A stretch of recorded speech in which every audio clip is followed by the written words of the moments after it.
La ferme expérimentale centrale est importante en raison des travaux de recherche agricole qui y sont menés depuis de nombreuses années. Aujourd'hui, il contribue à la durabilité du Canada dans un monde menacé par les changements climatiques. En outre, la ferme est un paysage culturel unique dans la capitale nationale du Canada. Voilà pourquoi, entre autres, la ferme est désignée comme lieu historique national du Canada.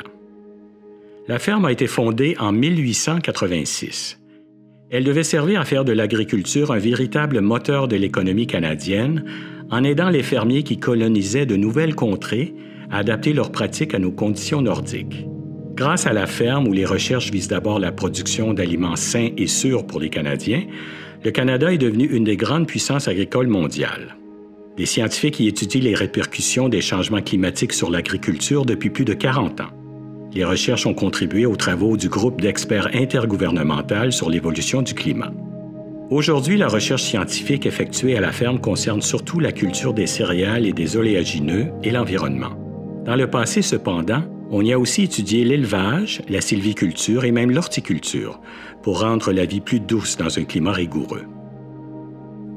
Un éventail de structures servant à ces travaux, y compris granges, laboratoires et serres de recherche, maisons, laboratoires d'essais et immeubles administratifs. L'Observatoire astronomique est une addition plus récente. Tandis que le Canada se développait, la ferme est devenue un bien précieux pour sa contribution à la nation, mais aussi au tissu urbain.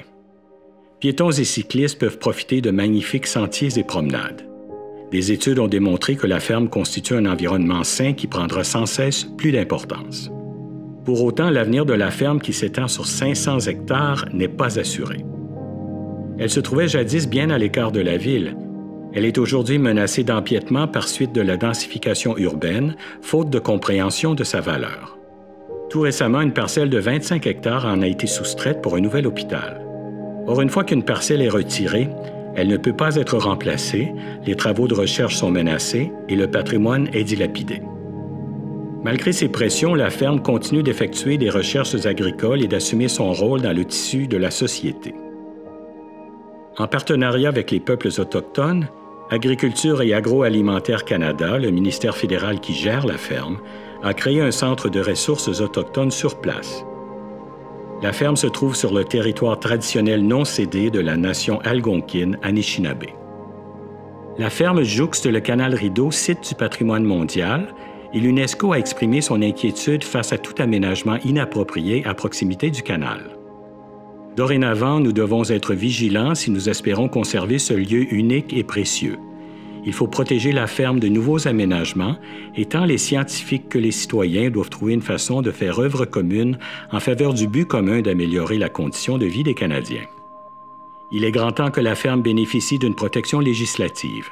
Patrimoine Ottawa et d'autres encore qui militent pour la protection de la ferme expérimentale centrale.